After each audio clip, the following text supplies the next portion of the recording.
okay? So, one last thing on the mechanics, and you'll see this a lot with me too. So where that place lands is important, and having your mind focus on it. This is another way that I ensure that we're not flippy and that we're hitting down on the golf ball and making sure our hands finish above. A lot of you like to flip and go back on your shot and try to help it up in the air. So many of you tell me that you're trying to scoop it. No. Scooping is not reliable, right? We want to make sure that we're hitting down and through the golf ball so we're sending it a certain direction and using those grooves in that face correctly. But I love this little drill of grabbing the alignment stick. Sometimes when I turn it into my rib cracker, I'll stick it in the butt end of the club. But for this, I just have you hold it typically and take as close as you can to your real stance.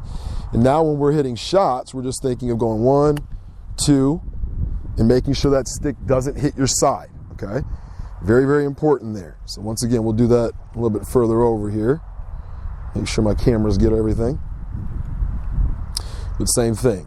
1, 2. Stick never touched my side. Go in. Oh, I got robbed.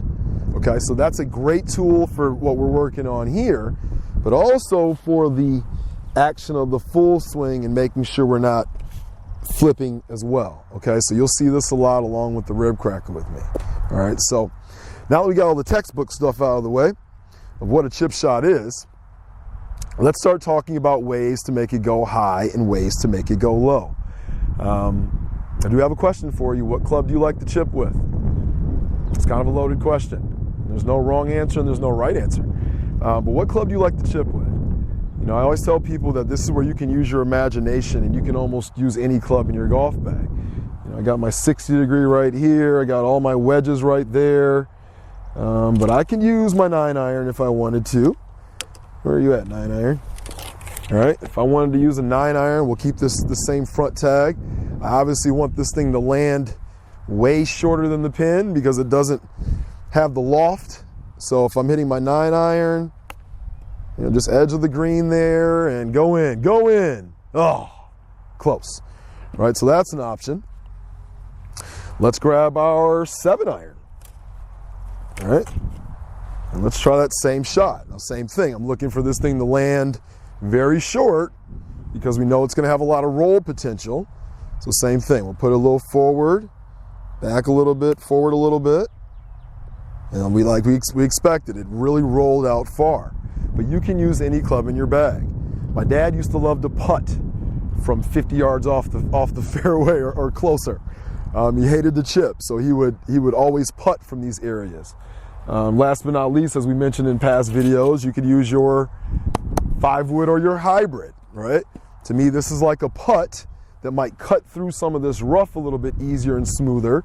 It might be a little bit more predictable, okay? So we could just hit a little bump wood through all that stuff and end up with a decent result. So there's a lot of options that we have. And with those options, like I mentioned before, I'm always thinking about, do I want it to go high? Do I want it to go low?